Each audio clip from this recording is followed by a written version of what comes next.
Okay, good afternoon, everyone. Thank you for joining us here for this little session that we have planned a short while ago. Today, we as CLEVR want to tell you a little bit about what we do with Teamcenter and Mendix, how this can have a big impact on business with very little effort. And we've prepared a few slides and a demo that will cover the next 20 to 30 minutes. Feel free to ask questions at any time. Raise your hands or preferably type into the chat box, and our colleagues will pick it up and read it out. There's another colleague that you don't see at the moment. It's Mark in the background, hiding behind the CLEVR logo. He doesn't want to show his face, but he will pick up all the questions and interrupt us at any time. Yeah, just a few words about us. My name is Frederick Becker. I work in the sales organization of CLEVR, helping enterprises to accelerate their digital transformation, helping them to build custom solutions that drive value. And I'm joined here by Wouter Arca. He's our colleague. He's one of our lead developers, Mendix expert here at CLEVR, and he is an expert for all subjects regarding Mendix and Teamcenter. What we're going to cover is a little bit our motivation behind Mendix on Teamcenter. Wouter is then going to give you some background information on Mendix. And then we will round it off by showing you or highlighting two apps, basically, or supplier portal built in Mendix that lives on top of Teamcenter, and a platform for entering engineering change requests into the Teamcenter platform. And after that, we open the discussion for questions, comments, remarks. Feel free to bring in your input. So without further ado, let's talk about it. Why do we even talk about Mendix in the Teamcenter context? Teamcenter is a great solution. Siemens is mighty proud of it. So what's the whole point? Well, Teamcenter is great. However, there's a few little things that motivate us to also look into other solutions. First of all, Teamcenter is really targeted at the engineering users, at the author, people who create designs, who interact with the engineering team on a daily basis. If you're not that kind of person and you don't use Teamcenter on a daily basis, it can be quite overwhelming to use Teamcenter to find just little bits of information in it, or just enter small pieces of information, like you're somebody in production, somebody in purchasing. They may require access to the latest revisions, or may want to give feedback to the engineering team in a structured format. But for them to learn how to navigate Teamcenter is always quite a task and often not worth the effort. They have their other core systems that they work with. They work with their MES or with their ERP solution, or with a service people with a field service solution. So Teamcenter is not their main system. And for them, but still, you get a lot of value if they can interact with engineering in a very automated way. And then also, you may have user groups that are not really inside your engineering team and giving access to the data in Teamcenter, and controlling that access, especially the controlling part, can be challenging. Sometimes you may have users in a longer supply chain who are even outside of your company, and do you really want to give them access to Teamcenter? I'm not saying it's impossible. We see it in the automotive space. It works, but it's not an easy task, and it costs money to do so. And anyone who has used the Teamcenter connector for SAP knows that interfacing Teamcenter with other solutions can be quite a task. It's possible, but it's certainly a lot of work because it interfaces on a systems level, and that makes certain connections economically not viable if they're not used to a certain amount, really. And the last point I have, we see it a lot. We as a Teamcenter partner build a lot of customizations in Teamcenter. It works, you can do it, but it just does take a little bit more time than in other solutions, and it always impacts your ability to later on upgrade Teamcenter.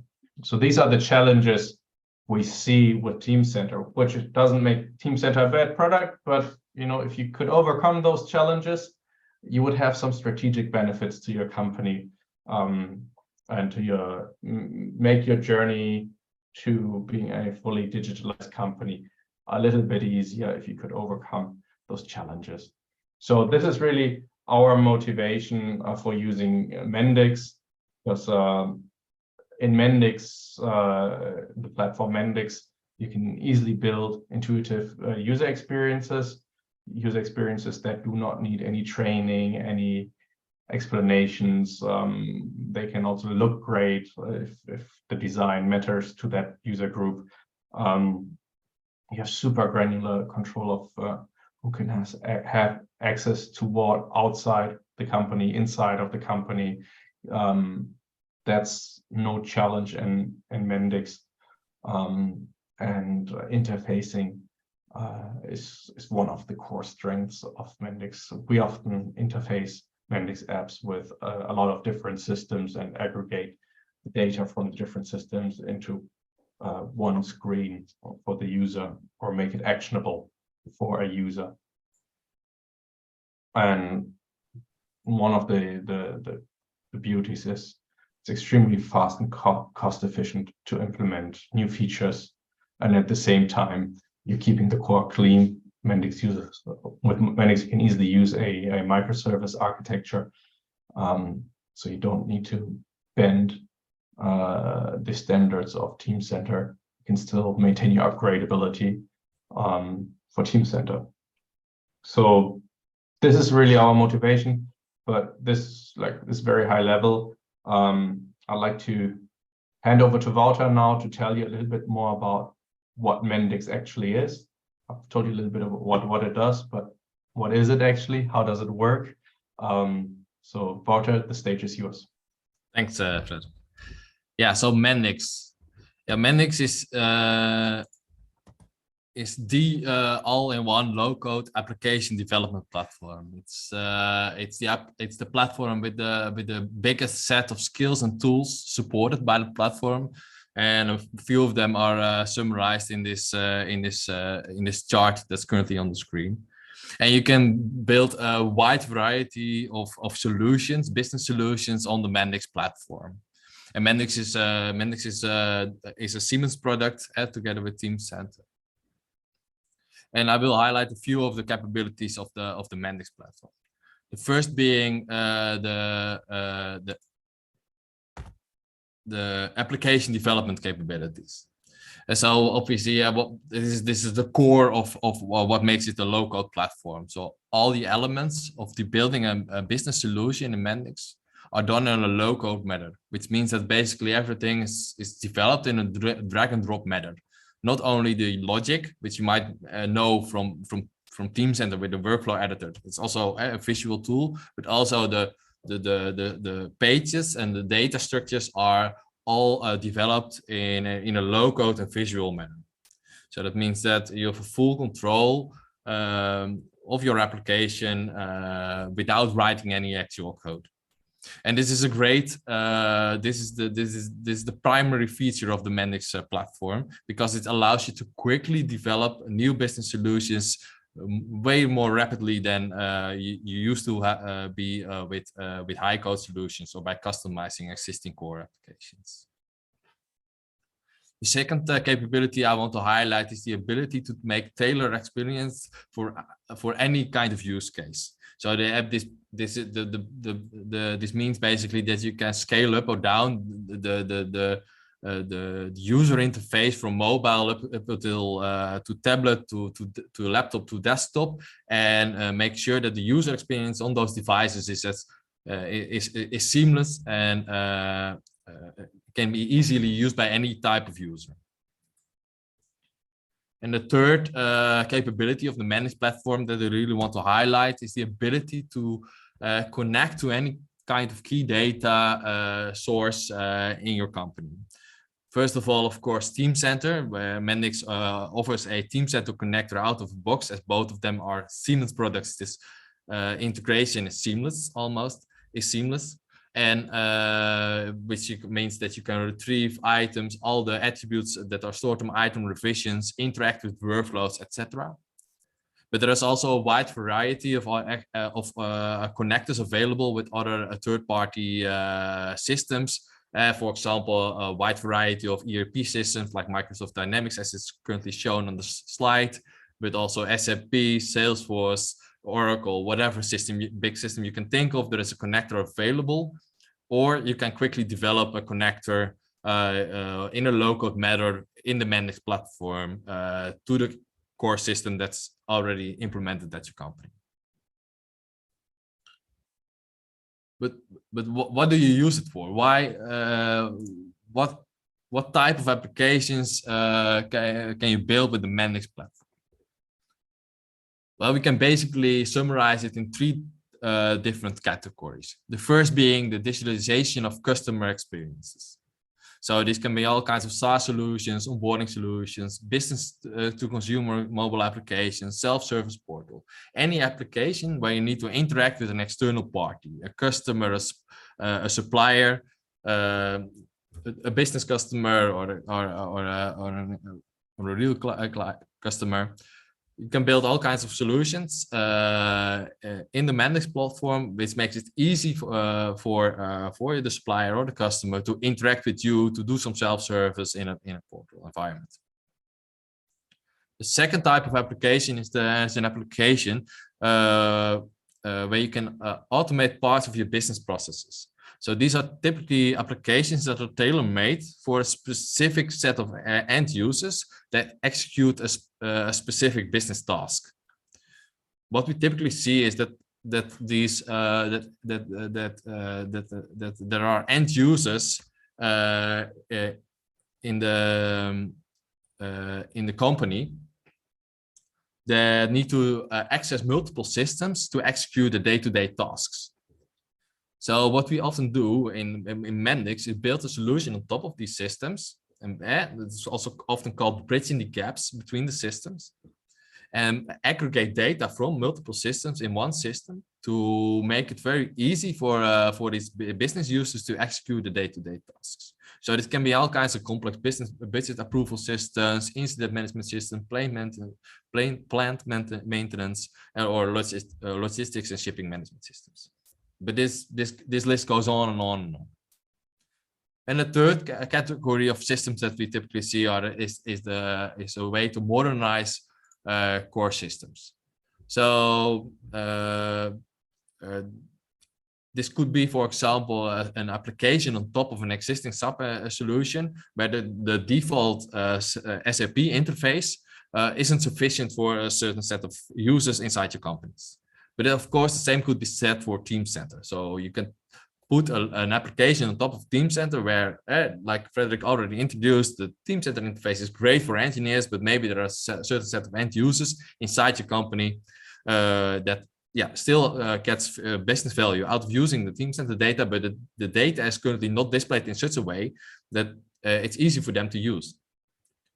And then also what we also often see is that we replace Excel files that are currently used inside the company to support certain business tasks. So this could also be categorized as modernizing a core or a legacy system. Like the same goes for replacing an existing Lotus Notes solution. So these are just some broad examples, and I want to dive into a bit more detail into a few specific ones. First being the supplier portal. So the supplier portal is a very broad solution. So I want to dive into a few specific use cases. The first being the use case where a purchaser needs to order certain parts as they are designed by an engineer or implemented in a full assembly. So at some point in time, the engineer is done designing a new part in a manufacturing company. And so the parts are ready to be ordered.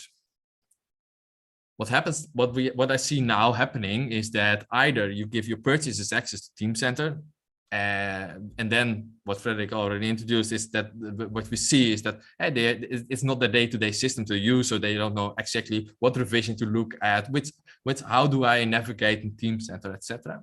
Or what we see is that the engineer downloads the documentation from Teamcenter and sends it by email to the purchaser, which leads to can lead to out-of-date data and having data stored in multiple systems. A better solution would be to build a solution on top of Teamcenter, retrieving real-time data from Teamcenter and displaying it in such a way that it is valuable for the purchaser to be used. And you can also extend it to directly share together with the purchase order to a selected list of suppliers, the documentation in an actual supplier.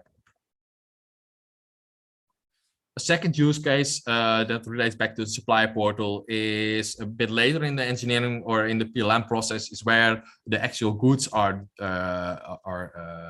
ordered and will be delivered to the warehouse. So someone in the warehouse needs to check down that the goods are actually arrived and are up to spec. In order to check whether the goods are up to spec, he needs to open up the Teamcenter, because that's where the specifications live. But the warehouse employee just typically walks around in the warehouse and moving back and forth to a laptop or even printing out the documentation is not really efficient. So having access to the designs or the specifications on a tablet device would be way more efficient.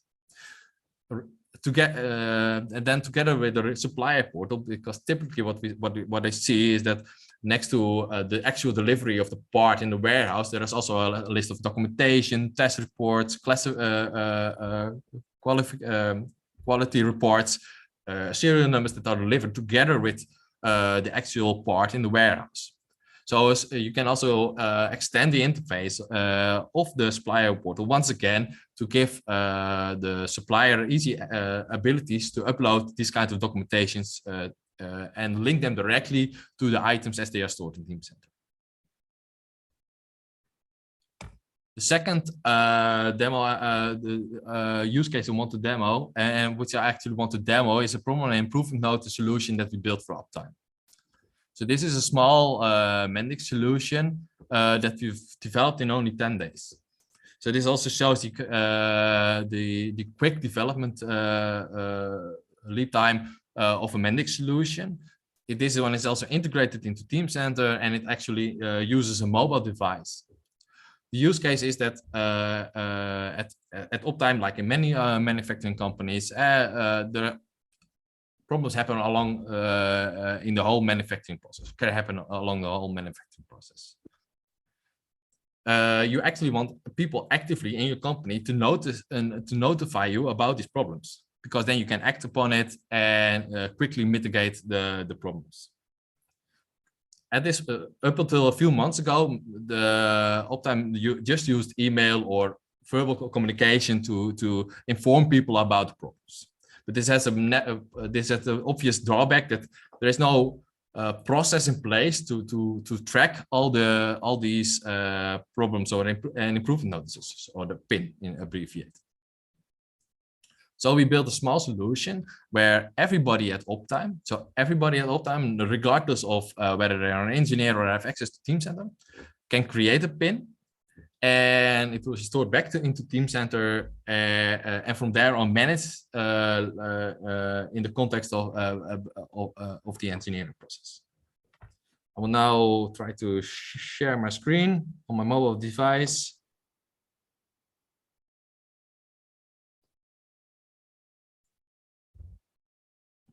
So you can see the solution. So here you have the solution where everybody can sign in. Obviously, everybody at Optime has it's connected to the single sign-on environment of Optime, so people can actually easily access the solution by the default Optime user credentials. I will sign in with the demo account instead. The first thing you see is that you have a list available of previously created pins. So these are the ones that I created in the past, but I can also have easy access to all the pins that are created in the system by my colleagues as well, to either track the status of these pins or to check whether maybe something is already registered down by someone else. But the most important feature of the solution is the ability to quickly create a new pin in the solution itself. So I push on the blue button in the right bottom corner, where I can quickly write down certain issues. So I can, for example, say that I received I'm working with a part, but it seems that it is a bit damaged. The cover is bent, and because we are working with subsea items, is an issue because this is actually a use case that I visited the factory, and this is actually something that happened, that they received a cover that was a bit bent, but because it lives on the bottom of the ocean floor, that's a big problem, because then water is allowed into to the electronics in this case. I know the part number, so I will write it down, and I also see clearly a serial number on the item, so I will write it down. This is an urgent priority because I can't further work on this device. I will say that it looks like it's the supplier screwed up a bit, so I will say it's a supplier non-conformity, and it's related to the project I'm currently working on. This is the standard project. Second thing I can do is actually link back and quickly make a picture of the item and show to the engineer back how what the current status is of the event. And now, obviously, of course, my phone doesn't work anymore. That's the demo effect.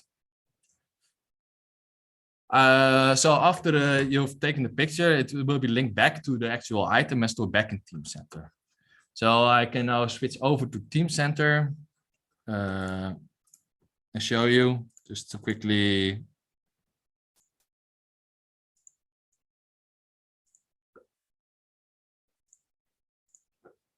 So here we have the Teamcenter instance with all the item revisions that are created. So I can, after a quick refresh, I will see the list of problem improvement notices that have been created in the past, and with all the additional information that is as I have selected it in the Mendix solution. An engineer now will pick up this currently these are created as document revisions within the context of the Teamcenter environment at Optime. And because it is related back to a specific project, the project manager will now have a single list of access points that he needs to work on. So to summarize, this quickly demoed we quickly demoed that the integration with Teamcenter, so we can store back pins as they are created in a managed solution back in Teamcenter as item revisions, and also read the data from it.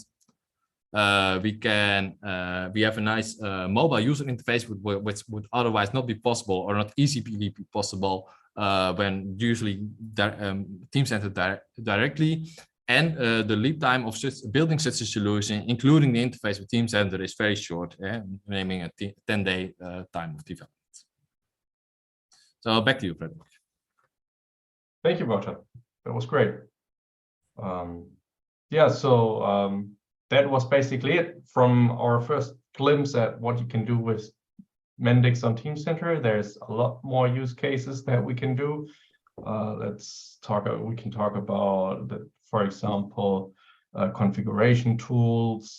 If you want to do certain product configurations, you can, the sky's the limit with use cases, but that's what we rely on for the customers. They have the good ideas. We can just execute this. So thank you very much for your attention, for being here, for joining us.